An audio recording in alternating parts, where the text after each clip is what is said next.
Hello, Intrazone, and welcome to 2021. You are landed this year on a show about Microsoft 365 Intelligent Intranet. I'm Mark Cashman here in this new year with my co-host, Chris, Mr. 21 McNulty.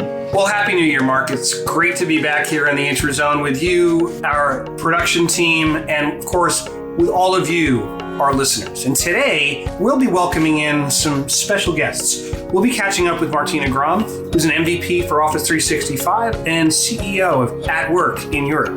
And Christoph Weisinger, longtime friend of SharePoint and Project. He is the principal program manager for Microsoft Security and Compliance now.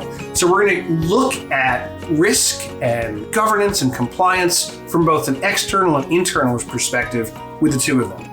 Yes, so as we dig into all things compliance, in this episode we're going to highlight basically managing access to data and the tools that Microsoft and our partners provide, especially from a consultant perspective. How do you achieve it to manage organizations' compliance needs, whether you want them just by default or you want to build in and add more. And we got a whole bunch of questions loaded up to talk about the compliance manager, compliance score, retention labels, DLP, sharing, and we have subject matter expertise in this exact area, this perspective coming through Martina and Christoph. Prior to Microsoft, I spent a lot of time in governance, risk, and compliance, and that gave me a good background in records management and retention, but compliance is really broad. One of the things that I like to point back to one of our partners, AvePoint, who kind of in the pre-Office 365 days, one of their taglines was collaborate with confidence. Sometimes people hear compliance coming and they don't know how they feel about it. Like, am I going to do something wrong? But what we found is that there is truly a confidence factor in knowing that the systems that you're working with are secure and that they're governed and that they're private, so that if there's information that you want to share, it can be shared, and information that you don't want to share, it won't be shared. And making sure that information is being shaped throughout its life cycle is important for people to trust the cloud. And as we're kind of moving into the 20s now and into all of these next generation cloud services, it's not just trusting the cloud. Do you trust the AI? Do you trust the integrations? And by being able to extend compliance to cover more of these spaces, it gives people, I think, the very important comfort factors that they need to be successful with it. Yeah, the different kinds of content, like you mentioned, there's this notion of documents. That's a pretty easy thing to visualize, files and folders with gateways to them and ways that if they leave those areas that they are either blocked or allowed in certain instances. But the span of the content it now includes more than it has in the past. And in the past, it has been a siloed approach. Not that companies didn't holistically review everything and put things in place, but it used to be that there was email compliance and then there was document and record centers that were established with SharePoint. And there was a way to do that. But now we add to that a lot of what's happening, especially in your world with knowledge or what's behind knowledge, which is conversations and things that are shared sometimes implicitly, explicitly, within larger groups, one-on-one conversations. But to put both your policies in place and have them adhered to at scale, spanning all repositories, or what we like to promote as more of a singular repository, Microsoft 365. That's a lot of content, a lot of people, and it is a broader surface area. How do you define what do you do about that? Yeah, people used to talk about security by obscurity, and I really think that those black box systems are where risk happens. I'll give you a simple example. Let's talk about a system that's usually loosely governed in most organizations, and that's email. Whether you've done it yourself before, I know I've done it before, had an email that was an interesting thread and the topic went into a different area and you included someone additional on the CC line because you thought it was important to broaden it there. But one of the authors somewhere along the way didn't want anyone else to see. And so that kind of security and that kind of control and compliance becomes a little bit of a black box when it's wide open, which is why you start to see capabilities like, do not forward, all of those access control rules. The advantages of security and compliance is it keeps everyone hopefully on a much more transparent and level playing field where people understand what the rules are. If I get an email I can't forward, right now it says, right in the top of it, do not forward. Likewise, as you move around Teams and SharePoint sites, the clues that you see that this is, when I move to a site that says highly confidential, I'm going to be much more careful about what I do with the information I see on that site, which will help me guide my own actions. There are certainly legal risks, right? I remember years ago talking to a hospital chain. They actually had a fine because they put some patient data on an unsecured cloud service, not a Microsoft service. Someone needed to review some patient data in a pinch, and they got a notable fine because they just hadn't adhered to all the rules around HIPAA. And, that really erodes customer trust, in patient trust in those sorts of environments. Your organization might be under a rule that says, we don't share customer private data externally. You could establish a really hard block to make it absolutely impossible for customer data to get shared externally. And you would be complying with that rule, but you can't foresee all the emergency situations that are out there. And there may be times where something looks like privacy data. It's not, but it's also getting blocked. And that's when people start to come up with clever workarounds. And being able to also just make those rules transparent for people helps them say, hey, you're about to post a file of credit card numbers to wide open file share. Are you sure about this? These are, for the most part, people who are looking to do the right things. Security is sometimes really focused on those external actors. And there's definitely a lot more bad actors who happen in those security realms, especially when people are trying to do penetration and decryption and hacking and all of that. But with compliance, it's important to make people see the rules, because then you can amplify your force by getting them to come along. And that, making sure that risk is visible and risk is shared is a great way to make sure that risk is minimized. In our past, when we talk about the internet, one of the bigger or more important portals, using an old term, that people have built is a policy portal. Where can I go learn about the policies?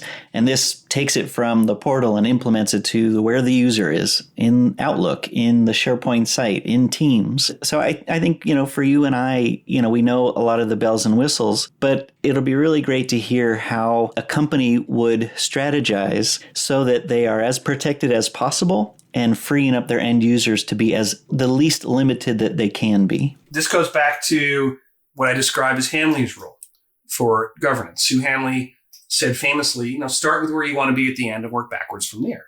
What business are you in? What is success in your business? What do people need to be able to do?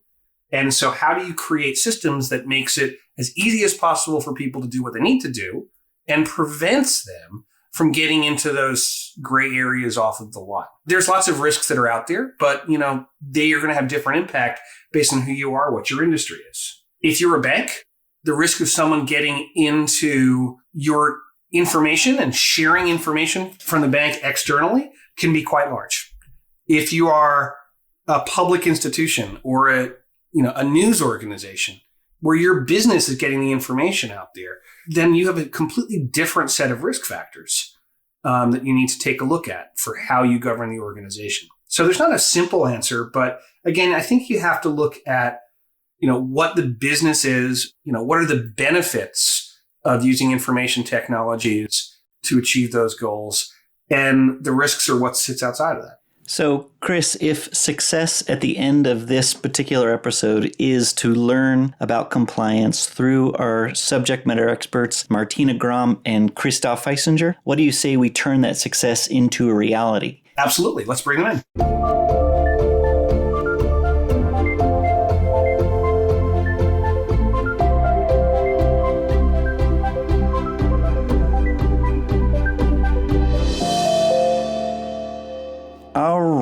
So let's talk across the pond, down the street, Austria. Maybe you'll feel like there's a little bit of France coming in here. It is time to sit down and chat with Martina and Christoph. Martina and Christoph, welcome to the Intrazone. Hello from Austria. Thank you. Hello, Mark, and hello, Chris. Hello, Martina. So compliance is a wonderful set of tools to minimize risk. So let's talk about what life would be like without compliance. What are the risks that compliance helps us avoid?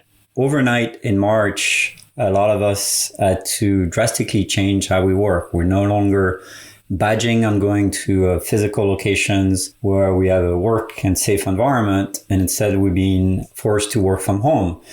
And working from home could mean many things. You could be on your couch and a desk and a kitchen table, yada yada yada. But maybe that environment, just because it's home, it's not as secure, not as safe. Maybe there's other people in that home. But guess what? You're accessing company information. You're working on a proposal, on a contracts, on hiring someone. You're discussing secret things. Well, guess what? If you're in that home, again, if you have roommates or neighbors or whatever, or other family members, and they hear or see something and they share that on social media, think of the potential consequence of that and the risk potentially that the work from home introduced to a lot of us. Martina, is that something that you're seeing, if from a consultant perspective or as you talk to customers? We've heard a lot of talk about this shift of remote work and the value of leveraging new technologies, new methodologies for how people work and stay connected and be productive. But, I don't know if I personally have heard a lot of what Christophe was explaining, that maybe new or added risk as people are working from home. And it's not just because the firewall or the network, but maybe some of the culture and practices. What are you seeing or what are you hearing from customers when they shift to doing more remote work and more distant type connections with people from a compliance perspective?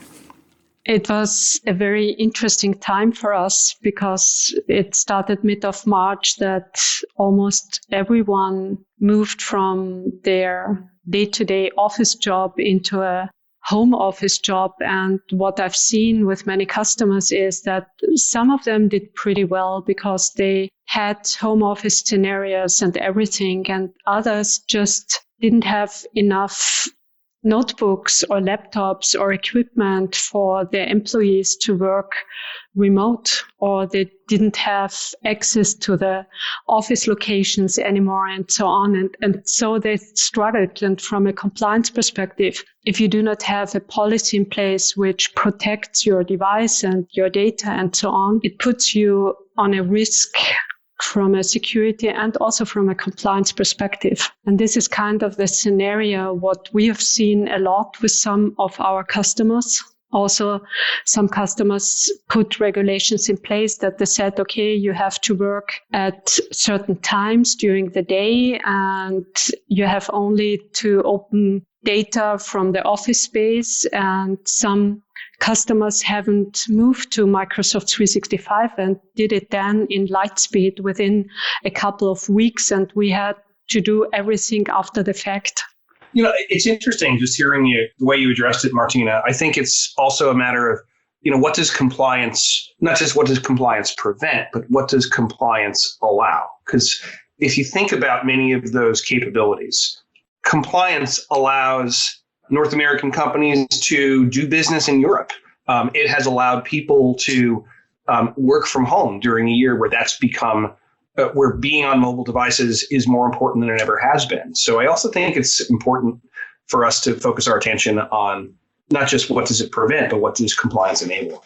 I second that. I think also to Martina's point, like overnight, if our company didn't give us the tools to work from home, then the risk is potentially it accelerated. It's a double-edged sword. It accelerated people use other technology that are not sanctioned, aka shadow IT, which obviously puts at risk. But I totally agree that compliance done right, if we look at the positive side to your point, Chris, and I can't remember the quote from Jared, but obviously this pandemic has accelerated the digital transformation that many companies were waiting for, and suddenly they had overnight to provide those new ways of working because they didn't have the choice. And that's why we've seen a surge in demand and compliance, where to your point is I'm doing business with the EU and I need to be GDPR compliant, or just let's make sure we have some guide rails on our data so people can work from home and safely handle confidential data,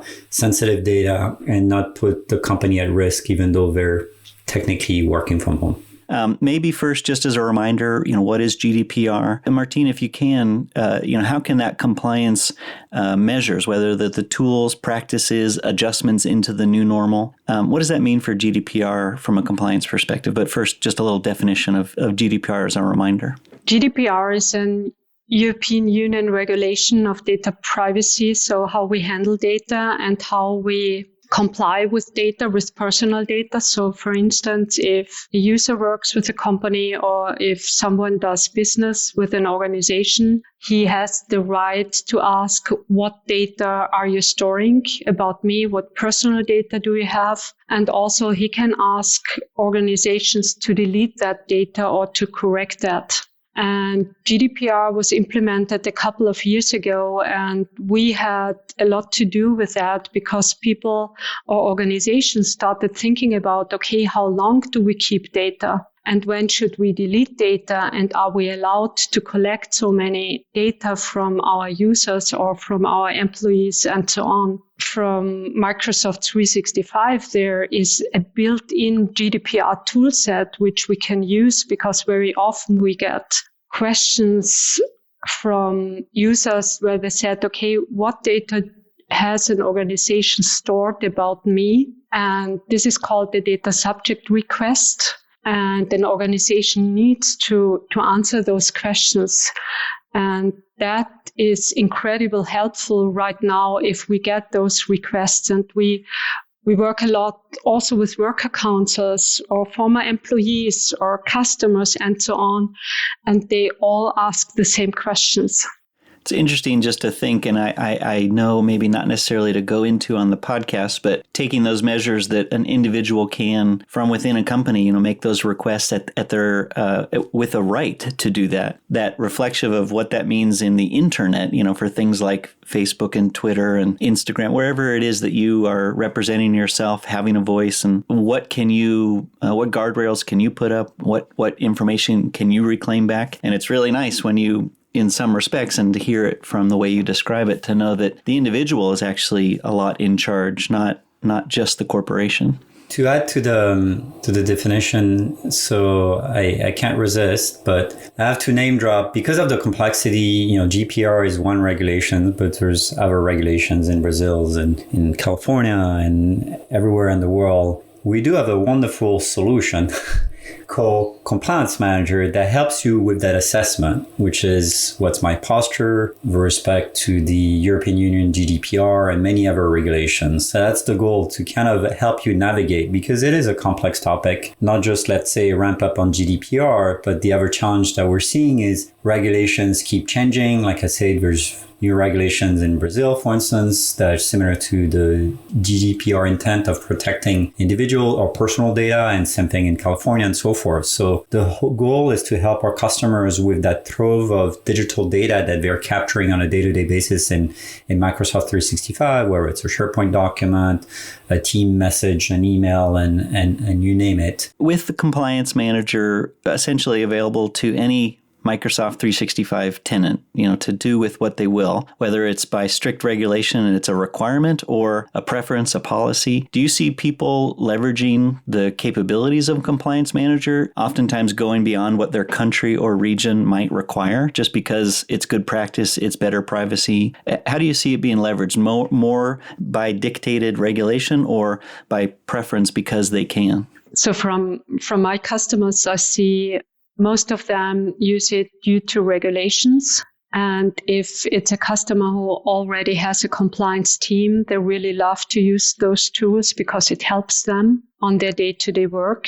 And others use Compliance Manager to measure themselves and to see how they can improve their regulations, policies, information protection, and so on towards Microsoft 365. So it's a really important tool for many of my customers. Yeah, I agree with Martina.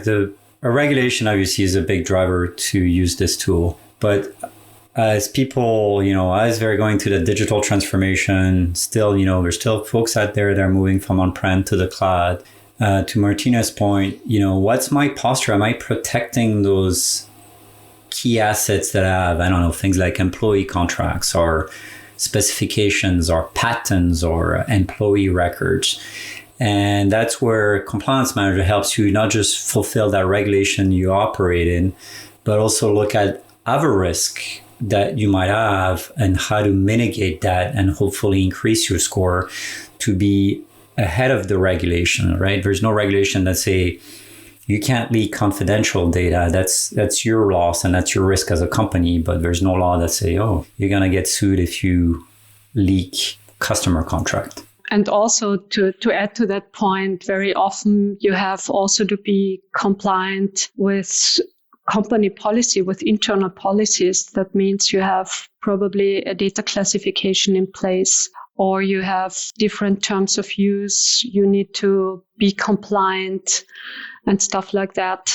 Another way to think about it is obviously we also have a secure score. So it's a good indicator on how you're doing. And, it gives you some gauges. Now, risk is every company will have their own tone. Obviously, the risk for regulators, that's non-negotiable. But like Martina mentioned, how much risk are you willing to take by not protecting your sensitive assets? That's your call. How much risk are you willing to take if people steal, download, abuse one another? That's your take. So, and the other thing I want to add is the Compliance Manager. The other thing is obviously we know that compliance risk is not just for the assets that are stored in Microsoft 365. There's many other tools that every company use, whether it's an enterprise resource planning, an ERP or CRM or line of business apps, where also could have sensitive data. So you could augment Compliance Manager with your posture or an assessments with regards to those third-party tools.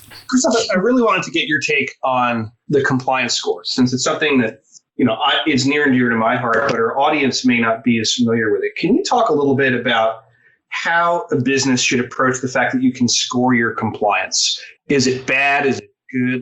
How can you consume that score in a way that can drive real change in an organization? Yeah, and this is a lengthy discussion. And for the audience listening in, we have extensive documentation on this. So I definitely recommend if you want to get deeper. Again, I see it as a way to, again, in this foggy environment, you have risk, but you can't really quantify. There's things you can do to make your company more safe, more secure, but you don't know exactly what are the incremental risk reduction you get with those actions.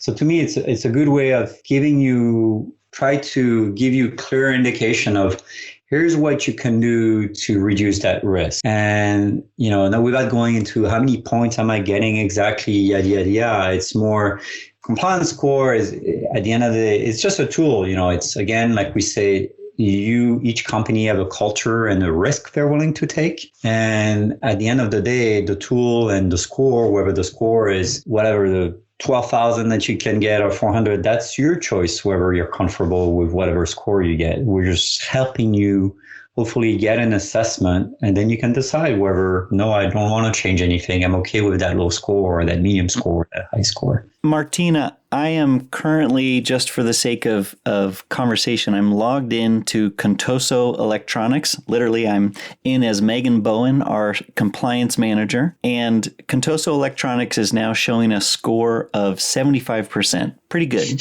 But when you, and being serious, I'll take a screenshot of it so I can prove it out. I think our demo environment is doing really well. But yeah, I think Christoph probably helped us get there. But the thing I think with the compliance score, when you hear about not only what is the score, but what are the actions you can take to improve the score to obviously become more compliant. What are some of those first things that you would tell somebody, not just click this button and make sure you do that, but from a score perspective, what are some of the things that up the score that immediately will help any customer's compliance? To get into 100%. So you highlighted a very, very good point, Mark. And I was just about to mention that if you go into compliancemicrosoft.com and look at your compliance score, everyone is very happy because 75% is currently the basis every single tenant I know of starts with. Because Microsoft is also responsible for the compliance, which is reached due to everything Microsoft does as a service provider to stay compliant. So this is the part of Microsoft, and the rest 25% is the part you have to do as a customer or as a user of Microsoft 365. So first of all, it's always funny when I go with customers to the compliance score and they said, 75%. And I did nothing, literally. So I'm pretty happy with that. And what we do then, we go through the recommendations in the tenant and we look at some of the recommendations which work very well for the specific customers. And it could be that start with a data loss prevention policy, which prevents you from sending credit card data outside of the tenant, or start with authentication, or set up some alert policies to learn which data is traveling from your tenant to other locations. And this is what many of my customers really appreciate about that, because it's incredibly helpful. They go to the score, they look at the points which are most important for them, they look at the recommendations, and then this helps them to decide what to do next. And without the score, they are completely lost. They simply don't know where to start very often, because they said, I need to be compliant, but I don't know why and how to start. I second what Martina, not only people don't know where to start, but quite often they bought this beautiful suite that's called Microsoft 365, sometimes even paying premium dollars for a premium offering, but they're not aware of the trove of knobs and solutions they have to help them move forward. Whether it's in Azure, whether it's in Microsoft 365, whether it's doing rights management with Azure, or whether it's doing encryption, and all those things are well listed as like improvement actions to Martina's point earlier. So it's not so much the score you get, but it's help you discover, here's all the knobs I can do, and I decide which one I want to turn. But at least it's listed, and you have a whole plan, and you can do an assessment, and so you get like a little workflow. So it's not just Christoph randomly giving himself credit for 27 point for turning on encryption, but potentially I can have Chris that validates that assessment and so forth. So it's introducing also a lot of collab, because a lot of those things, it's not just the problem of IT, where it might be the privacy team, there might be the workers console, there might be the legal team, or the different owners of the business unit of the company that needs to be at that table, say, do we go forward with that actions? Yes or no. So.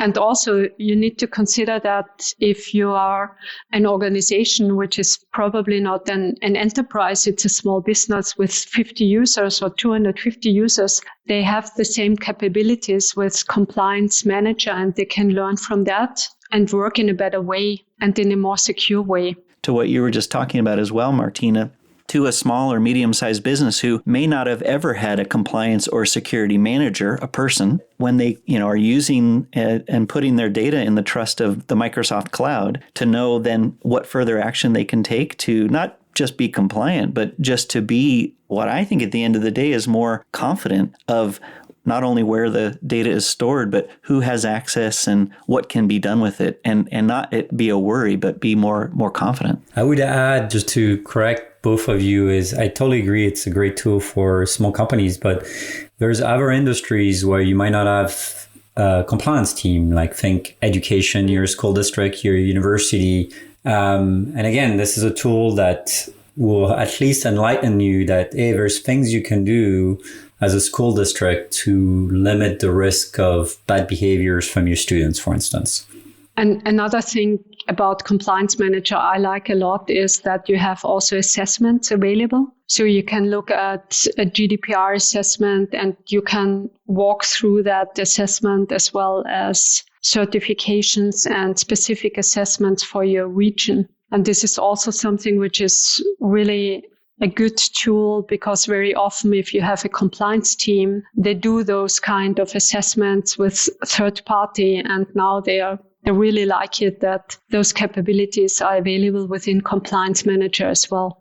So for instance, GDPR, NIST, are also FSI related assessments. And the goal on that, back to what I was saying earlier and to Martina's point, is not just GDPR regulation might evolve and there might be other things to consider, but like I said, then there might also be new regulation coming out. So it's the trick is it's never stale, and you gotta constantly adapt to those regulations, whether it's new regulations or is the existing regulations that gets updated, and you need to take another crack at it. And also, if you want to create your own assessment, you can also create your own template with your regulations.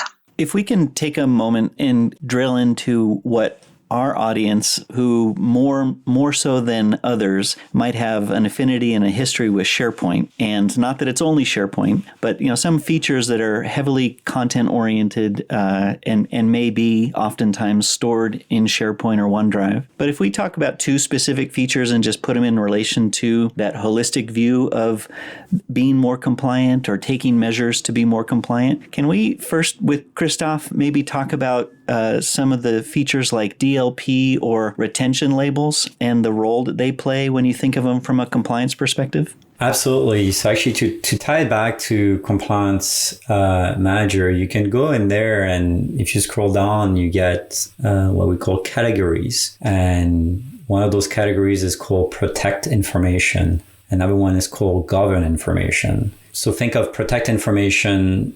To tie that back to SharePoint, how do we make sure that Christoph doesn't share a customer contract or an employee contract or the hush-hush acquisition to, let's say, Chris? And let's pretend we're all on the same team. I'm not even talking about external sharing, but let's say Chris is not part of that special team. He's not tented, even though he's a buddy of Christoph or a colleague of Christoph. Unfortunately, you shouldn't see that document because he hasn't taken the additional training or he hasn't given the permission. So obviously, that's a very common use case with any document shared in SharePoint or even OneDrive. So that's what we call, how do we classify that data? So if it's highly confidential, for instance, only a certain set of people within Contoso can look at it. And obviously not only limited within, but obviously if it's super secret, then that data should never be shared outside. And that's also where our data loss prevention solution comes in, so that if you try by mistake to send it to your friend or send it to your Gmail account, whatever, you're blocked at the source. The retention that you meant is not so much now, okay, you get that highly confidential acquisition or a customer contract. Now the question is, okay, that piece of valuable document, how do you make sure that it's kept for whatever period of time or destroyed? Some company have data that they only want to keep for 90 days. So it works both ways. But if we use an easy example, if you're in financial services, if you're a bank, you need to keep some of that data for 7 years. And how do we make sure it's, if the users by mistakes try to delete, that never happens, because potentially you could be violating a law, and then you might get fined if you didn't protect or if you let users delete valuable assets either maliciously or by accident. So that's where our retention policy also comes in with SharePoint. It's not just to classify, but then downstream is how long should I retain that asset, whether it's indefinite or for a period of time. Martina, if we take those use cases, a couple of features and examples, how do you then do that at scale? How do you plan and execute this at scale for an entire organization? What I try to do with my clients is to talk about how to implement data classification and how to get a common picture and a common understanding what that means. And also to work on what retention policies they might use or they need to use. And at scale, it's kind of easy. If you have that common understanding within an organization, you can set up that policies throughout Compliance Manager and apply it to Exchange, SharePoint, OneDrive, and Teams. And the same policy works for everyone in the organization. It gets more complicated if you have different regulations because it's a multinational organization, or you do not get the common understanding and on what to keep and what you want to delete. And then it's more of an organizational project around that.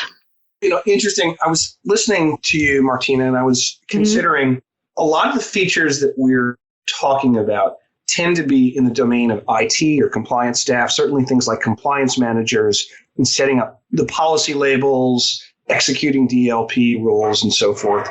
They seem very much like a specialist role. But one of the things, I know that we've made some investments in is making sure that those capabilities are sort of above the waterline, if you think about it, so that they're visible to everyday workers. And in fact, that everyday workers can, in some cases, participate not just seeing, but in effectively assigning policies and contributing to that. Can you talk a little bit about, what are some of the key ways that an organization can think about broadening the adoption and the acceptance of some of these compliance capabilities? What worked really well is for instance, if we talk about data classification, that we have a very simple policy, and then we work with the users or the user base and said, see, we have a simple data classification policy in place. It's like traffic light symbols. And this is a unified policy. Everyone understands.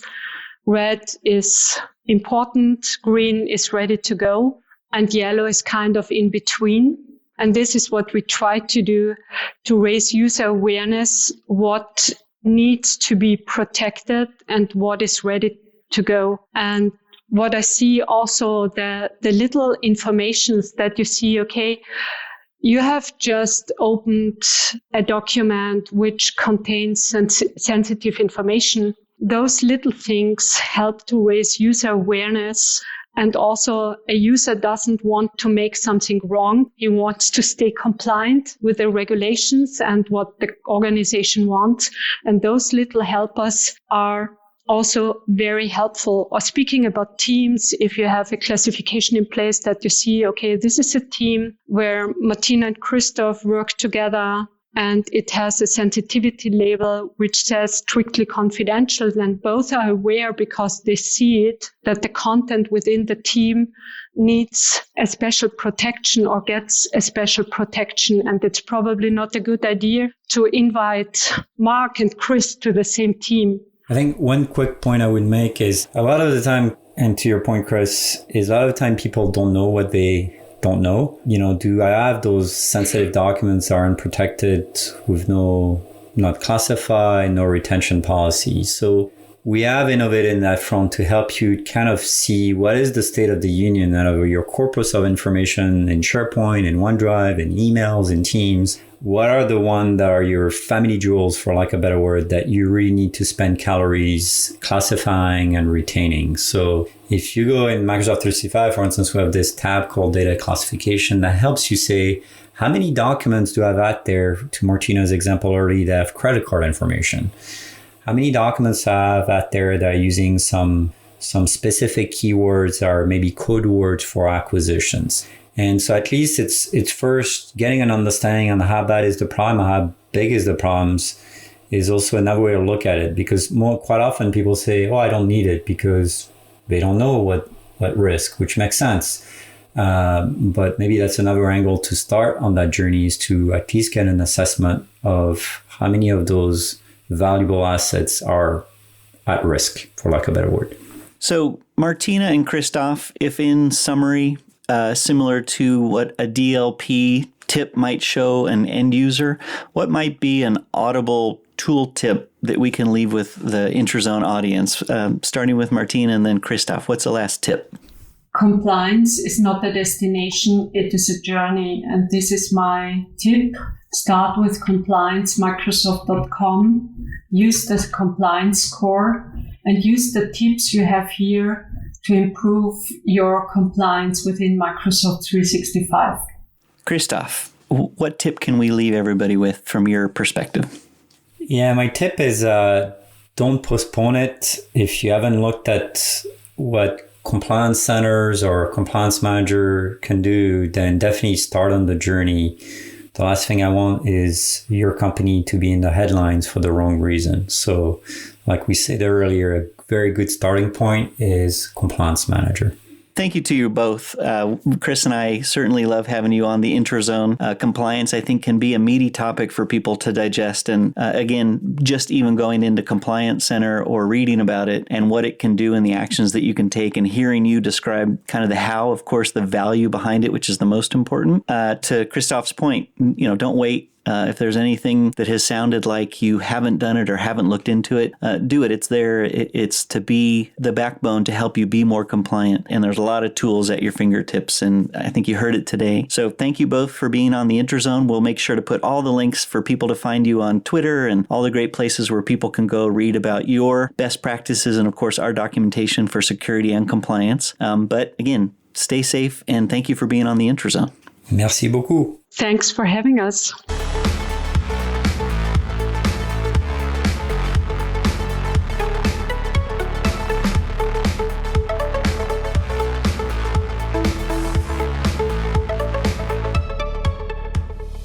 All right, so my mind is now full and complete beyond what we knew before we listened and heard from Martina and from Christoph. So we are now fully compliant, you and I, Chris, and you, the listener, are fully compliant as well. But wait, there's more.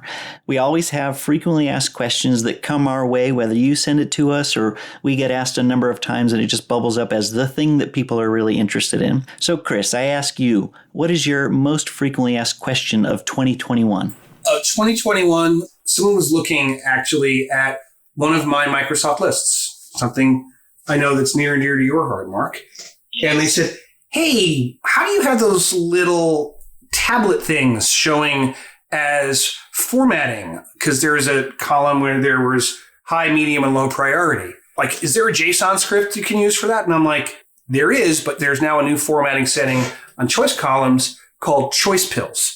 And you can use that and you can choose those nice, rounded, compact color highlights for the values of your, you can choose different colors. You can also optionally move to change fonts, add icons around it. And of course, if you want to open up the JSON, you can run the gamut of formatting capabilities. But that's one of those great, easy win, no code solutions. If you haven't tried it yet, I'd really encourage you to. It adds a great layer of visual polish to any custom lists that you're rolling out with Microsoft Lists. So that's mine, Mark.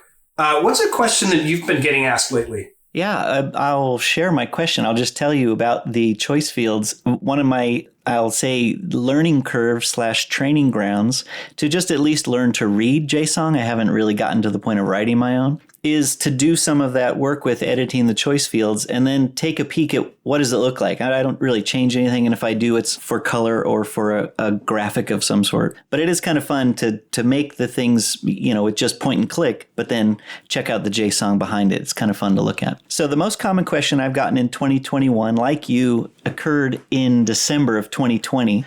100 gigabyte support in the SharePoint migration tool.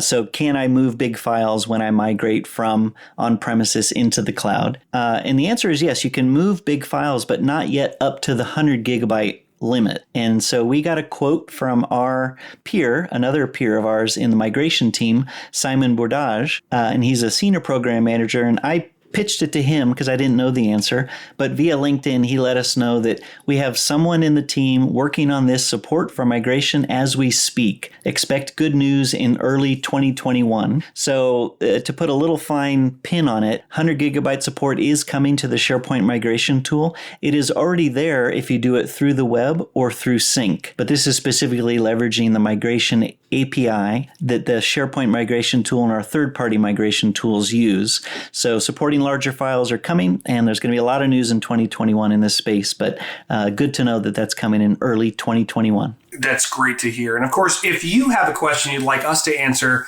please contact us through our website. We'd be happy to feature your question on a future episode.